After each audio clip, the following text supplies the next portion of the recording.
కానీ స్టెఫెనును ఆశీర్వదించినట్లుగా, స్టెఫెనుకు వాక్ చాతుర్యం ఇచ్చినట్లుగా, స్టెఫెనులో వాక్ ప్రభావం ఇచ్చినట్లుగా, స్టెఫెనును ఏ విధముగా జ్ఞానముతోనూ కృపతోనూ ప్రభువు నింపాడో అలా యవ్వనస్తులను నింపగలడు. ఒక్క విధేయత అన్నటువంటి అడుగు తీస్తే చాలు. నా జీవితం ఆ రోజు పరిశుద్ధాత్ముని యొక్క తాకిడితో మారిపోయింది.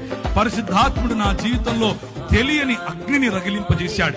పరిశుద్ధాత్ముడు నా జీవితంలో ఇచ్చిన ఛాలెంజెస్, నేను వెళుతూ ఉంటే నాకు అన్ని బెడ్స్ ఆఫ్ రోజెస్ అందరూ వచ్చి కాళ్ళ మీద పడిపోయి పైసలు ఇచ్చేసి ఏమో చేశారనుకున్నారా? కాదు. అడుగడుగు నా ఛాలెంజెస్, అడుగడుగు నా బలహీనతలు, అడుగడుగు నా తెలియనటువంటి నేను ఎలా చేయాలి ఇప్పుడు అన్నటువంటి పరిస్థితి. కానీ ప్రభువు నమ్మకస్తుడు. ప్రభువు మనల్ని విడిచిపెట్టాడు.